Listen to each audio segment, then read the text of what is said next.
অ্যাপটি ওপেন করবেন। ওপেন করার পরে আপনারা নিউ টেক্সটটাকে ডিলিট করে দেবেন।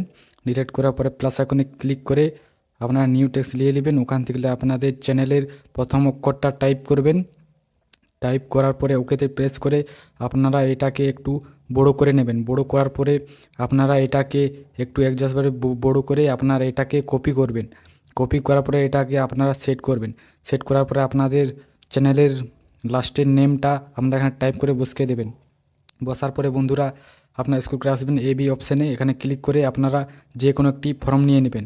ফর্ম নেওয়ার পরে আপনারা দুটোই একই ফর্ম নিয়ে নেবেন। নেওয়ার পর ওকেতে প্রেস করবেন। প্রেস করে বন্ধুরা আপনারা ভিডিওটা দেখতে থাকুন। দেখার পরে ওগুলা একটু বড় করে নেবেন। বড় করার পরে আপনারা সাইজে বসে নেবেন। বসার হওয়ার পরে বন্ধুরা আপনারা কালারিং করবেন। কালারিং করতে গেলে আপনারা কালারে চলে যাবেন। কালার অপশানে গিয়ে এখানে কালার করে নেবেন। কালার আমি লাল কালার করছি। লাল কালার করে একটু ঠিক মতন বসে নেব। বসা হওয়ার পরে আপনারা লক করে নেবেন। দুটোই লক করে নেবেন। এই যে মাছ অপশান এখানে ক্লিক করে দুটোইকে লক করে নেবেন। লক করার পরে প্লাস আইকনে ক্লিক করে ফর্মগুলাতে গিয়ে নিউ নিউ একটি টেমপ্লেট নিয়ে নেবেন। এই যে এখানে টেমপ্লেট এখানে নেওয়ার পরে রাইট চিহ্নে ক্লিক করে একটু বড় করে নেবেন। বড় করার পরে আপনার লেয়ারে ক্লিক করে এটাকে লাস্টে নিয়ে আসবেন। আসার পরে আপনারা অ্যাডজাস্টভাবে বসিয়ে নেবেন।